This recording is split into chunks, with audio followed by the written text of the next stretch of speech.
Welcome back to Death and Taxes. In the last episode, we lost our beloved gerbil.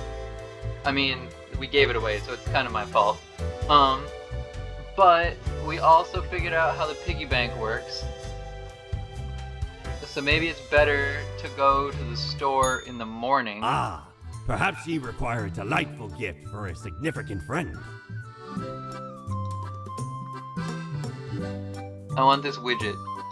Used to belong to the ruthless corsair Thaddeus Thatcher, this one. 'Tis the last existing item of a lost civilization. Mad Thad landed in their village, gathered up each and every one, sage and king and beggar alike.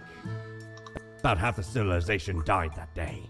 The rest doomed to a slow extinction. I accidentally clicked on the dialogue. Then laid upon Thad's war gallery near the gorge of Telenor.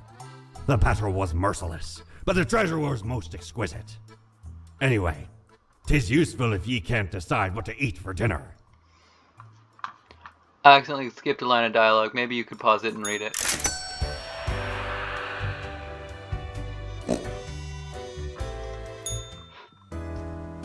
Oh, I have a second pig now.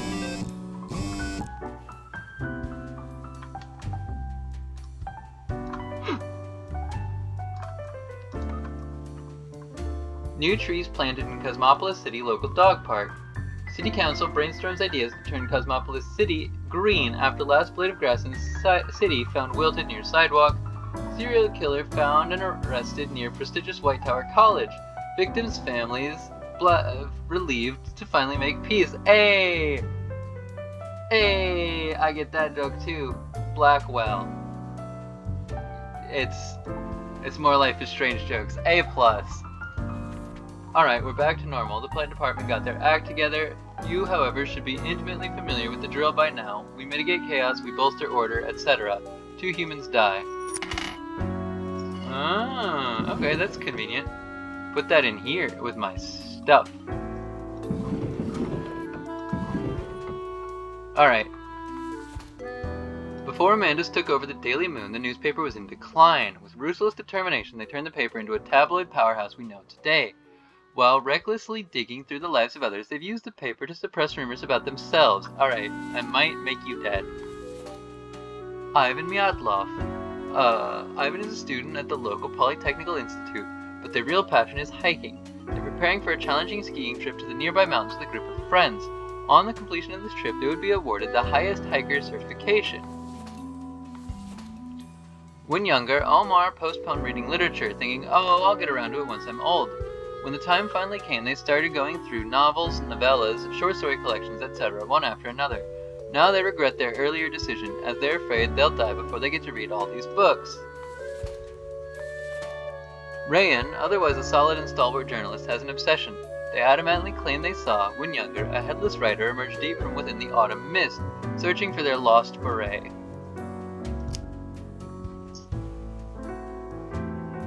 Okay. Maybe if you die, people will notice? I don't know. I don't necessarily... Those 2 are easy.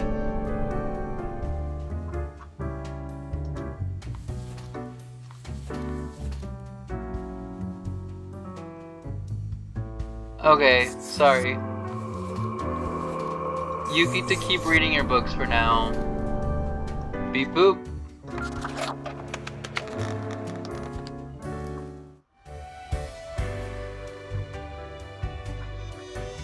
Alright, what you got today? Hey! As you enter, the cat is whacking the chew toy aggressively with her paws. Squeak squeak, the toy cries in the most despondent voice possible. You sure enjoy bashing that toy. Meow, the cat admits, and lets fall another hammer blow onto the toy. The little gerbil responds in pain. The toy doesn't seem to enjoy you bashing it though. The cat stares at you, her eyes narrowed. The little gerbil complains. You didn't even hit it that time. Slowly, the cat rotates her head while continuing to stare right at you. It almost looks like there's a ghostly, mischievous grin on her face. With majestic grace, the cat lowers her head onto a pile of documents. The cat notes while casually twirling around on her spot, pawing at the table. I'll take this to mean that I'm doing well? The cat carelessly stretches and shakes herself, seeming more or less pleased. A swift nod to the door with her head makes it clear you should be leaving.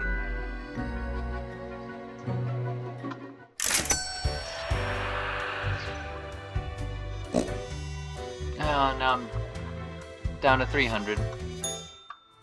No, I'm not.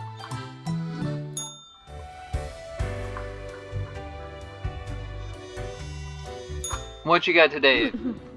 Psst. Hey, we don't like what we see. It's suspicious. You're suspicious. I'm a suspicious Reaper at heart, you know that. Yeah, we know the heartbeat. Even if it no longer beats. What a wreck. Listen to us, Reaper, not the others. Yeah. Listen to me. To me! Shh. They're probably eavesdropping right now. Let's be off. Okay. Oh, if I put on a hat, my ears completely disappear. I guess that makes sense, but I don't want them to. So, end the day.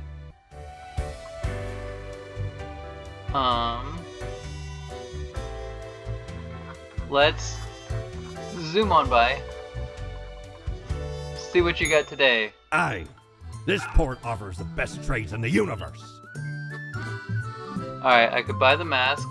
Cactus is expensive, but if my pig doesn't take any money today, I should be able to get the cactus at the end of the day. And I do well, I guess. I have to do that too. Managing editor of the Daily Moon drowns after caught stalking and harassing offspring of local crime boss. The world's oldest person still around and kicking. My, your hands will be kept mighty busy today.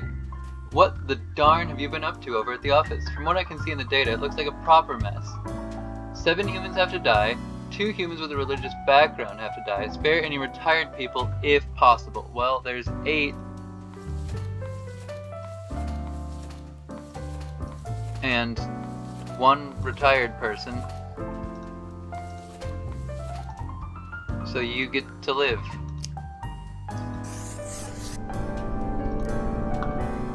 Justice takes the greatest pleasure in listening to wondrous bird songs every morning after waking up.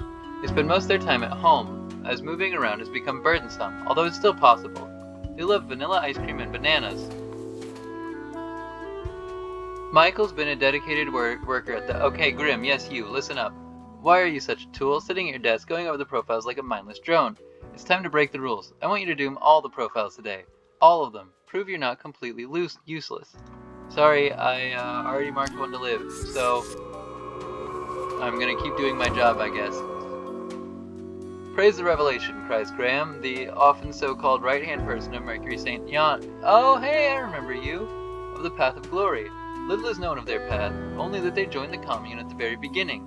They're seen as the organizational brain behind the whole affair. A liar and a grifter, Francois is an ex-politician who spent many years writing books of ignorant nonsense. These words and actions caused the veritable butterfly effect of misery on a global scale, which they now profit off of. Kepri is strict and stoic, with a strong belief in hard work, and they've done enough of it to last a lifetime. They have a loving spouse and an estranged child. When the heir told of their romantic inclinations, Kepri thought about beating those thoughts out with a stick, but ended up banishing the kid from the house instead. As a child, Balthazar starred in a series of somewhat popular, if critically lambasted, films. Mockery and subsequent demand to prove themselves drew ruin to their psyche, and they soon spiraled into alcoholism and drug abuse until they met Mercury, who invited them to join all the downtrodden at the Path of Glory commune. J.B. Solomon. Who knows all about wines? J.B. largely doesn't. They've been lazy at learning the minute differences between grape sorts and other aspects of vinification.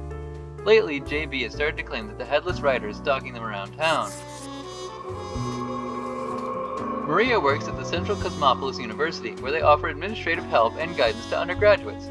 Sometimes they help organize academic events. Life keeps them busy, but they still try to find time to engage in their passion, snowboarding. Sorry.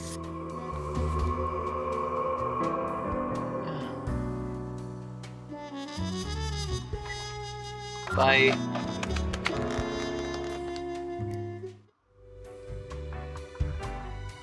Is Grim back? Or Fate, rather? Looks like no. As you enter, you see the cat prone and eyeing the rubber toy with utmost suspicion. All of a sudden, she turns her attention to you, a devious glimmer in her eyes. The cat continues to stare, her tail wagging in a manner that seems pleased. All those deaths. That was awful. Lady Poddington sits in silence, an accusatory look in her eyes. What, you think I caused that mess somehow? The cat continues her silence. No way, cat, I did not make a mistake. The cat slowly rotates her head to the right. Oh. Did I cause all those deaths? The cat slowly rotates her head to the left. Why am I even yelling at a cat anyway? The cat blinks. I have to contact Fate. I need answers. The cat stretches her paw at the odd-looking telephone on the table. Pick up the receiver. Continue. Continue. You recognize a familiar voice, although it sounds grainy filtered through the old-fashioned apparatus. Yes. Why is someone calling me through the office phone? The phone is for emergencies only. This is an emergency. I think I really messed up somewhere. Hello? Hello? Damned contraption. It never works. Why do I even have it? Listen, whoever you are. It is probably Grim.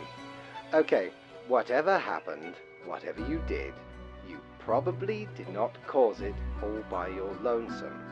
Okay. Things always happen in the world, so, you know, do not worry. You can always choose better tomorrow. But the phone is silent. Fate has already hung up. Okay. Lady Poddington utters a bewildered meow, then performs the closest thing a cat can do to a shrug. You had your chance. Now it's time to leave. Alright.